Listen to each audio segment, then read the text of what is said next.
উমরের দরবারে যুবক বলে, আমিরুল মুমিনিন, আমি এমন পাপ করেছি, এই পাপের কথা মনে হলে আমার বড় ভয় লাগে, ভয়। উমর বলে, বলবো না, কারণ কথার আগে আপনার তরবারি চলে। আল্লাহু আকবার বলেন। হযরত উমর বলে, চলো তাহলে রহমাতুল লিল আলামিনের দরবারে চলো। আমার নবীর দরবারে নিয়ে গেল।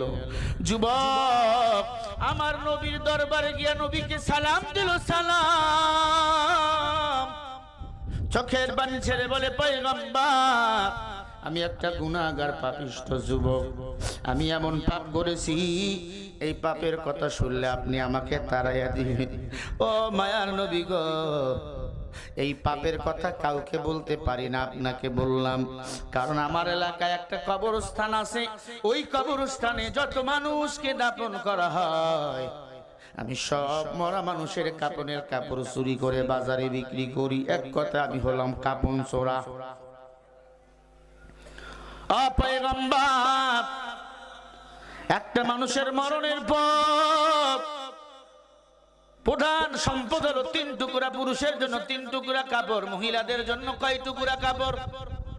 5টা। পুরুষদের জন্য কয়টা? 3টা।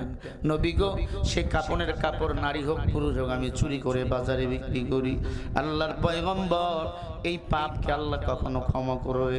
নবী বলে, যুবক বলো, আর কিছু কি করেছো? বলে, হ্যাঁ, মদিনার একটা সুন্দরী মেয়ে, 20 বছরের যুবতী, বিয়ে পর্যন্ত হয় না, হঠাৎ করে আল্লাহর বান্দির মরণ হয়ে গেছে। আল্লাহর বান্দির লাশটা কবরের মধ্যে আপনজনরা দাফন করে আসলে, আরে পয়গম্বর, আমি সেই কবরের মধ্যে খনন করে ঢুকে যাই, আমি তার মুখটা, কাপনের কাপড় সরাই, মুখটা দেখি এত সুন্দর। আমি কাপনের কাপড় খুলে একবারে ব্যাগের মধ্যে নিয়ে নিলাম। আমি কাপনের কাপড় খুলে তার লাশের নগ্ন শরীরের মধ্যে তাকাইলাম, আমার লোভ হয়ে গেল, লাশের সাথে আমি জিনা করা শুরু করে দিলাম। জোরে বলেন নাউজুবিল্লাহ। এ পয়গম্বর, আমি লাশের সাথে যখন জিনা করা শুরু করে দিলাম, আল্লাহর নবী গো, ওই লাশের রূহটা আমার কানের কাছে এসে বলে, রে যুবক, তুমি কি করো? তোমার কি মরণের ভয় নাই? এ যুবক, তুমি কি মরবা না? কুল্লু নাফসিন যায়িকাতুল মাউত, প্রত্যেকটা প্রাণীকে মৃত্যুর স্বাদ গ্রহণ করতেই হবে রে যুবক। এ যুবক, তুমি কি মরবা না? এ যুবক, তোমার কি মরণের ভয় নাই?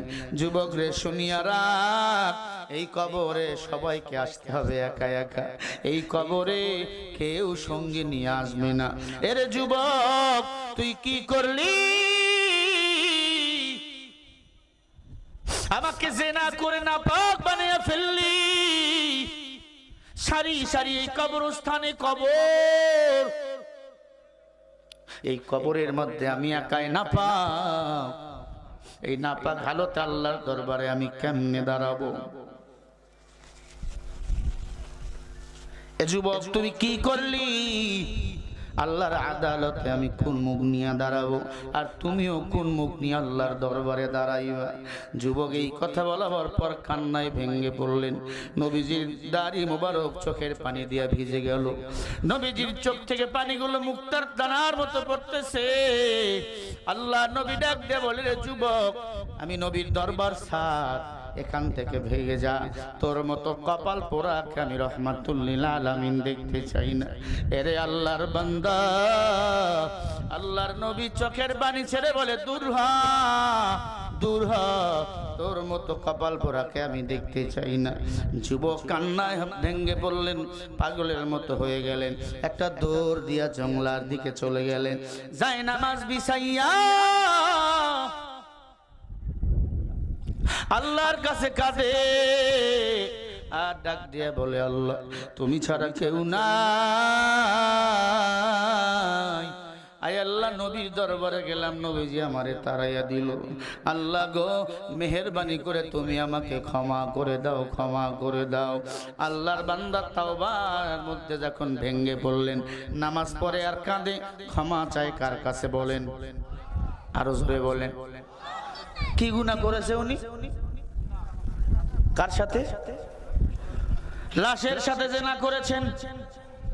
আল্লাহ তাআলা সাথে সাথে আয়াত নাযিল করেন সূরা ফুরকানের ৭০ নম্বর আয়াত, যে আয়াত আমি খুতবায় পড়েছি, ইল্লা মান তাবা ওয়া আমানা ওয়া আমিলা আমালান সালিহা ফাউলাইকা ইউবাদদিলুল্লাহু সাইয়্যাতিহিম হাসানা ওয়া কানাল্লাহু গফুরুর রহিমা। আল্লাহু আকবার, জোরে বলো। ও মুসলমান ইমানদার, আল্লাহ বলে যারা গুনাহ করাবার পরে তাওবা করে এবং নেক আমল করে, আমি আল্লাহর কাছে ক্ষমা চাই, আমি আল্লাহ তার পিছনের গুনাহগুলোকে নেক বানিয়ে দেই। বোঝে নাই, জবান খুলে বলবেন সুবহানাল্লাহ। আল্লাহ বলে যারা তাওবা করাবার পরে, গুনাহ করাবার পরে তাওবা করে এবং নেক আমল করে, আমি আল্লাহর কাছে ক্ষমা চাই, আমি আল্লাহ তার গুনাহগুলোকে নেক বানিয়ে